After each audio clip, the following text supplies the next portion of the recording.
What's up YouTube? Brandon Baldwin here with another episode from Gizmo Slip. And this is the Asus Transformer Prime 32 gig Amethyst Gray. It's a kind of a gray, kind of almost a purpley gray. Aluminum back, which is actually really nice. You've got the 8 megapixel camera as well as the LED flash.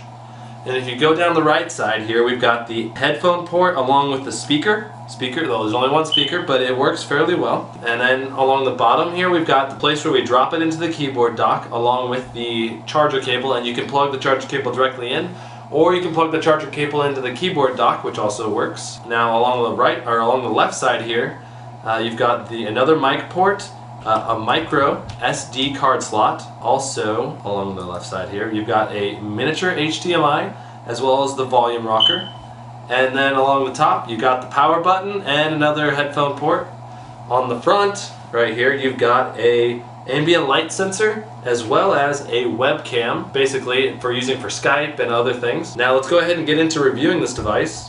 And you can see I just unlocked it by moving my finger over to the right. Now, one of the major differences between this and the iPad is going to be the operating system, obviously. But this operating system, in many ways, is superior to iOS. Now let me give you an example.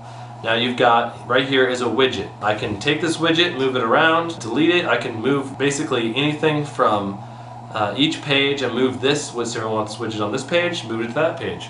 And the widgets are active and interactable. For example, I can tap on this widget and there's the weather for my area. And it automatically updates and keeps it all up to date, so you're mixing basically apps with home screens, which in my opinion is far superior to just having apps and having to open apps one at a time. Another major difference between this and the iPad is going to be the multitasking.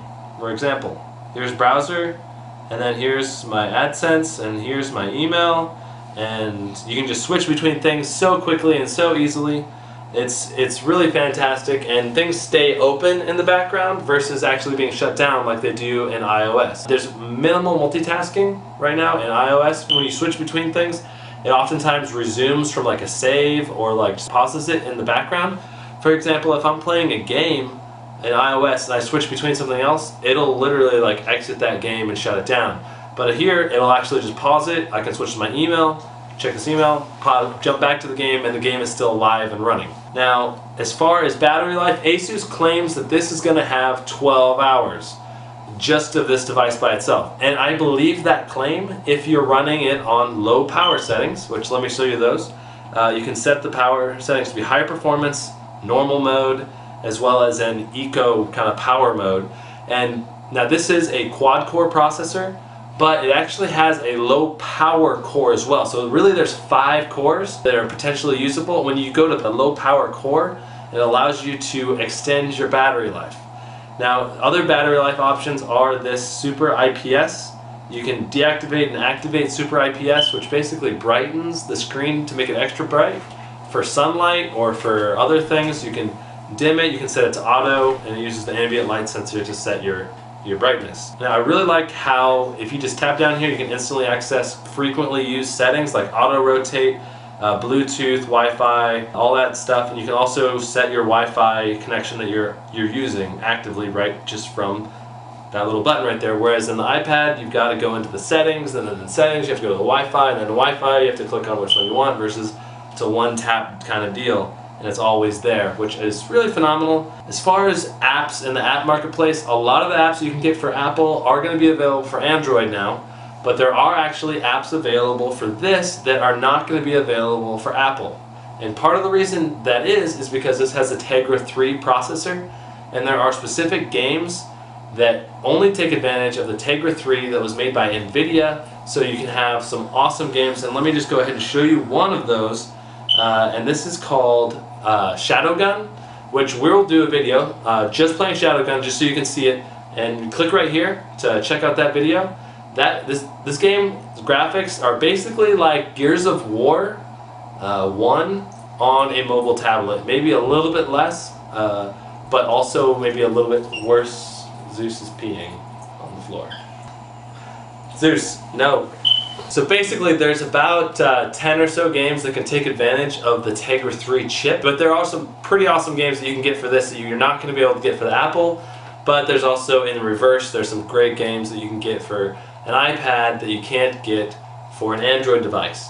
So, not to put all your eggs in one basket, that's for sure. Now let's talk about the device and the keyboard dock for a second. Here's the keyboard dock, and let me go ahead and break down for you the actual keyboard dock. So basically you've got the back button, the Wi-Fi button, Bluetooth, keyboard, brightness up and down, auto control, take a screenshot of the actual device's screen, go to your browser, adjust your settings, play, pause, volume up and down, and lock the device. As well as, it's about a 90% size keyboard, so it's a little bit smaller than normal. It does have a little bit of flex, but it's mostly comfortable as long as you're comfortable on typing a little bit smaller keyboard size. It takes a little bit of adjusting and getting used to it, but it works.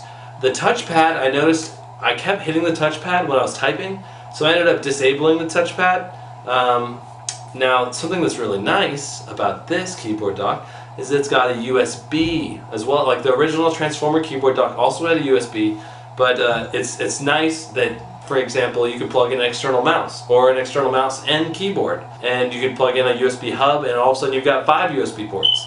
It's pretty insane the amount of versatility that this kind of USB port provides to a tablet experience. Now if you keep going down, you've got the SD card slot right here, and you can see it's also about the same size and thickness and weight as the actual Transformer tablet.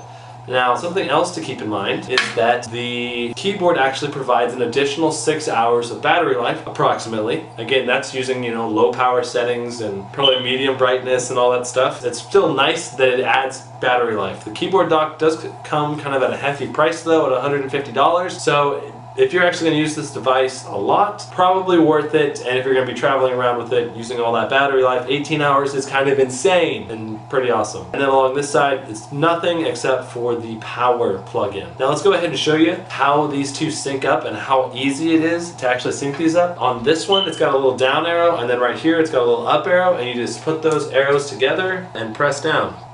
And it's synced in. And it's pretty much that easy all the time. And if you want to take it out, you just pull this little over, pull it up, and it's out. So it literally takes no time at all to plug them in, to unplug them, and all that stuff. Now, how does the battery work with these? Once the keyboard dock is plugged in, like it is now, the battery life on the device has to get below about 70%, and then the keyboard dock's battery actually starts powering the charging of the main tablet's battery. So then the battery on this goes back up to like 100%. Well, the keyboard dock is constantly being drained as it's charging the tablet. And it's a pretty cool system. It works well. It's kind of hard to keep track of how many hours you actually have left because the keyboard dock only has 5% now, where the ePad is 68%. So it's like, well, how much is it really going to help? What can you do? Overall value, you actually get more space with the ePad 32 gig, which is priced at $500. Than you do with the iPad 16 gig, which is at the same price for $500. Now, I'm really excited to see what the iPad 3 brings to the table. It should probably bring a higher resolution screen, faster processor. Maybe they'll actually throw in a USB, or doubt it, maybe a miniature USB. I think it'd be sweet if the iPad 3, really stepped up its game, because right now, the Asus Transformer Prime, in my opinion, trashes the iPad 2 in its functionality, its battery life. The screen, actually, I would take this screen over the iPad 2 screen. The processor, obviously, in terms of overall power, I believe the iPad 2 actually is a little bit more powerful, believe it or not. But the quad-core and low-power abilities of this package, in my opinion, overall is better than the iPad 2 by a fair margin. Now, to get the keyboard dock as well as the actual screen costs $650. That's retail price. You might be able to find it for cheaper eventually. Right now though, it's all sold out everywhere, so you're gonna have to pay a premium price to get this, probably another $100 for each object here, the keyboard and for this. So total right now you're looking for about $850 if you actually buy it on eBay. One question right now that's coming up in everyone's mind is that Asus announced that they're going to be putting out 2 new tablets. They're both going to take advantage of the new quad-core processor. One of them is going to be this 10.1 inch, which is going to have a much higher resolution screen that's going to be basically full HD, 1920 by 1200, which is insane on a 10-inch device. That's like basically the iPhone 4 Retina display on this size of a device. It's going to be insane. It's going to be really awesome to use without a doubt. One concern I have with that is that right now this is a very smooth experience, but I'm afraid that if you add that high of a resolution, it might make it not smooth. It might cause games like Shadowgun to not be able to be played smoothly at that high resolution. You might have to buff down the resolution to just this resolution, and then you're looking at, you know, all the inconsistencies between the pixels that cause a little fuzziness. Like, I feel like this is a high enough resolution already. I'm not too stoked on the high resolution version,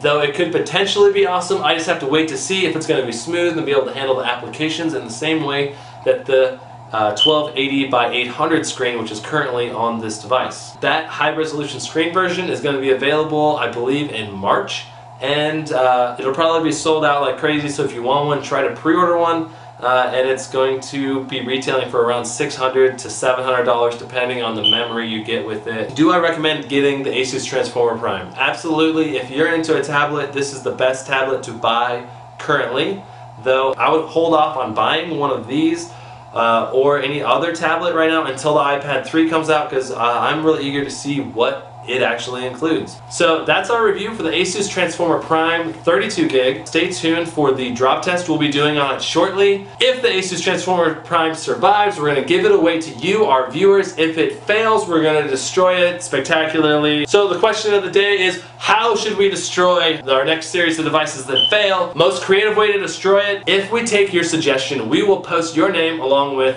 when we destroy the device. Now, it has to be a very specific suggestion, because if you're just like, oh, well, hit it with an axe, we've already done that, okay? So we're not going to give you guys credit, like 10 of you credit, for doing something really specific. It needs to be creative and fun. So post your creative ways to destroy our next series of devices below, and if we use any of your suggestions, we will credit you. So thanks for watching. Brandon Baldwin here, Gizmo Slip, and don't forget to subscribe and check us out on Facebook. Click right here for the iPad 2 review, iPad 2 drop test, Samsung Galaxy Tab review, Samsung Galaxy Tab drop test. Stay tuned for more reviews, and don't forget to share this video with your friends. Peace. Peace out.